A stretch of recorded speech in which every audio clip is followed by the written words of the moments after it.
continuamos con el siguiente ponente, que es Miguel Ángel Martín, técnico de Infancia y Juventud de Cáritas Diocesana de Salamanca, que nos va a hablar sobre personas en transición, principalmente los retos. Así que todo tuyo. Muchas gracias y buenas tardes a todos, y sobre todo empezar también agradeciendo al CES que haya contado, al Consejo Económico Social, que haya contado con nuestra visión, nuestro trabajo y lo que nosotros estamos viendo día a día con la realidad de las personas, ¿no?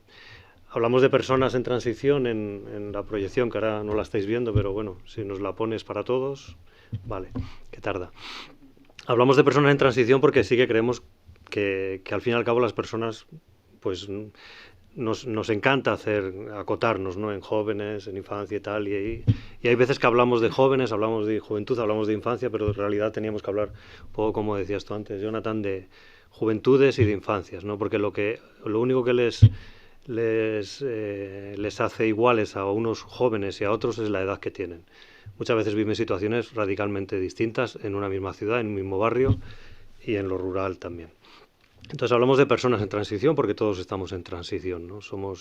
Estamos en transición y vivimos en transición, y eso es una cosa que nosotros queremos incluir en nuestra intervención, en nuestro trabajo, que es lo intergeneracional, ¿no?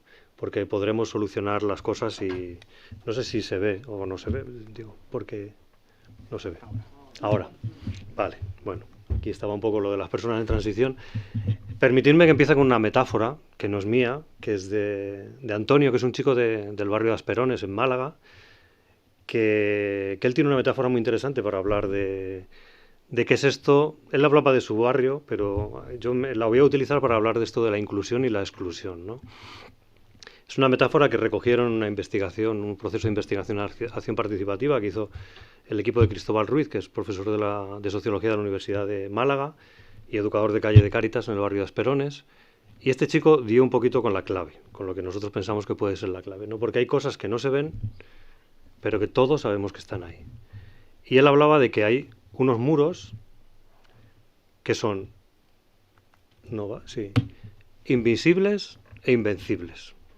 Él decía, yo me encuentro todos los días con unos muros que son invisibles e invencibles, pero son un muro para los que estamos a este lado y un muro para los que están al otro lado. ¿Por qué son invisibles e invencibles? Invisibles porque están ahí y no los vemos, no es nada físico, ¿no? Pero son invencibles, porque los que estamos a un lado del muro, cuando hay un muro no ves lo que hay al otro lado. Por mucho que yo le hable o le diga, no sabe lo que hay al otro lado. No lo sabe vitalmente, ¿no? Igual pasa desde el otro lado. Por mucho que pensemos que conocemos la situación de las personas que están del otro lado del muro, no lo sabemos lo que son. No sabemos lo que les pasa. Y entonces son muros muy difíciles de quitar de en medio. Él incluso hablaba de que te haces daño. Cuando intentas tumbar ese muro te haces daño, porque tú cuando te enfrentas con un muro físicamente y con las manos limpias no lo puedes tirar, no lo puedes tumbar, ¿no? Y es difícil. Entonces yo, partiendo de esta metáfora del muro que separa en algunas medidas la inclusión de la exclusión, él daba una solución y él decía, desde su experiencia con personas que habían estado apostando por gente del barrio y tal, él decía que la única forma de que un muro se caiga es cuando llueve, ¿no? No va esto. Ahí está.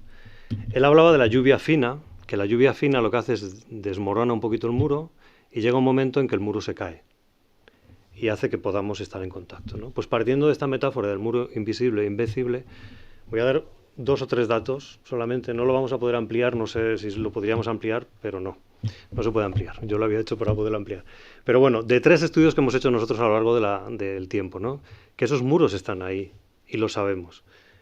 El primero es el que está más a la izquierda, que es de un estudio que hicimos en 2016, que era sobre la transmisión intergeneracional de la pobreza. Esto es, cómo es real que la pobreza se hereda, ¿no? Hay un par de datos, simplemente que no los veréis, a lo mejor que estáis más en el grande lo veis, que habla, el de abajo, por ejemplo, la gráfica de la izquierda abajo en gris, que habla de que cómo los adultos cuyos padres en una época pasada tuvieron estudios bajos, reproducen esos estudios bajos. Si veis lo que es gris más clarito, las barras gris más clarito, hablan del 70 y tantos % de personas que tienen estudios primarios solamente cuando sus padres tuvieron estudios primarios. Y al revés, los que tuvieron estudios superiores, el 70 y tantos % los tenían. pero es más grave lo que viene arriba, en la gráfica de arriba, que habla del riesgo de pobreza que había en las familias con hijos menores de 18 años cuando los progenitores estaban en diversas situaciones.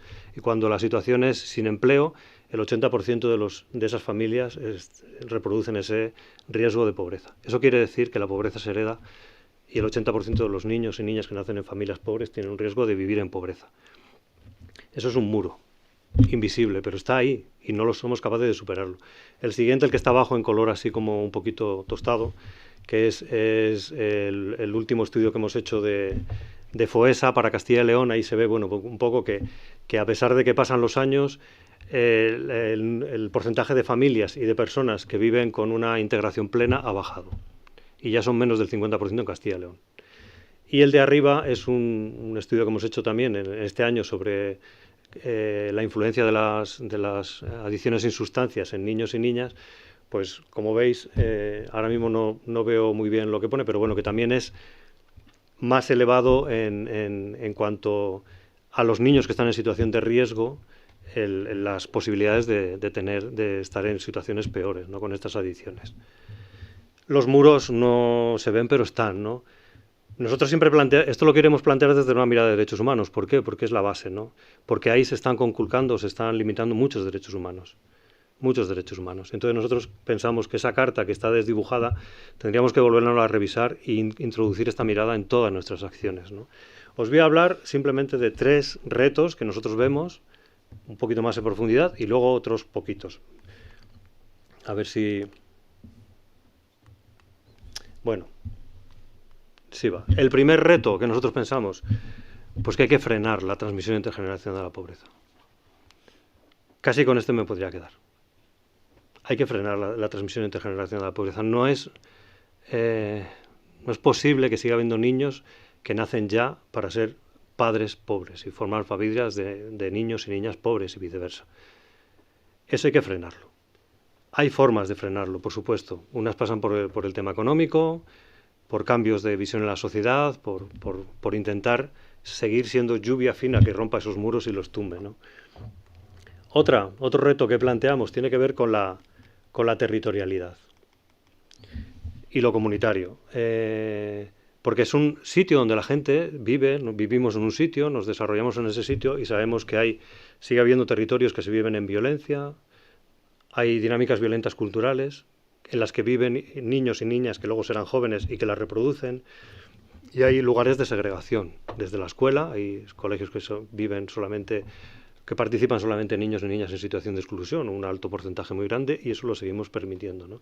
Entonces, para nosotros es fundamental terminar con estos territorios de violencia. O sea, territorios de violencia, hablamos de lugares en los que los niños, la dinámica de relaciones desde la violencia, porque viven fuera de ámbitos que tienen que ver con lo legal, o las dinámicas que se reproducen allí no tienen nada que ver con las que entendemos nosotros de relación sana y saludable para cualquier adulto o cualquier niño. Y eso los hay en nuestros territorios, ¿no?